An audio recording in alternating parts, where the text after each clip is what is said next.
Today we're making Quibebe soup. It is really high in fiber, it's low in saturated fats, and is packed with antioxidants, vitamins, and minerals, so all of that makes it really good for your heart. First thing we're going to do is chop all our ingredients. We need 1.5 cups of onion,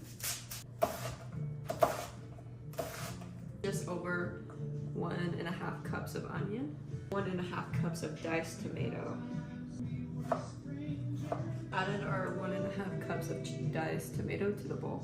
The recipe calls for 2 Fresno chilies, but it said if you can't find that, to substitute it with red chili flakes, but I decided to substitute it with a jalapeno pepper. And a normal bell pepper, because I feel like that'll balance it out.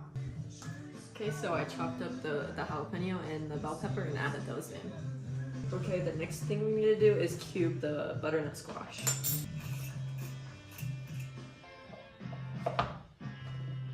So this is 1 butternut squash cubed.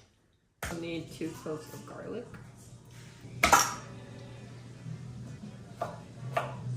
People, the last thing we chop is parsley. Recipe calls for 3/4 tablespoon of salt, pepper, and then a 1/2 tablespoon of sugar. So there's a 3/4 of salt.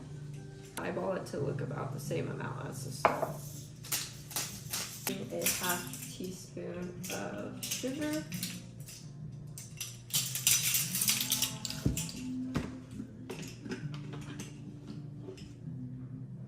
There's that.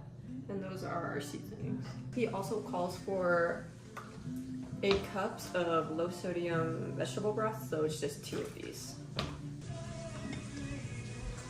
Okay, so now we're gonna start cooking. We heat up 1 tablespoon of olive oil on the stove.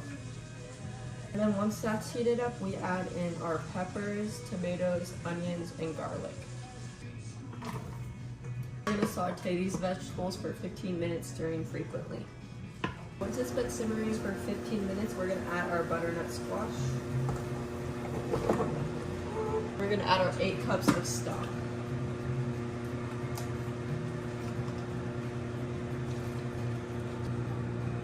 Okay, now we're gonna bring that up to a boil, and then once it hits the boil, we're gonna reduce it down to a simmer, and then about 15 minutes, the butternut squash should be soft.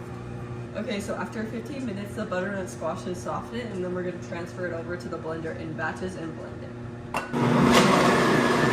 After it's blended, we add our seasonings, the salt, pepper, and the sugar. We're gonna add the parsley at the end. And then we're done.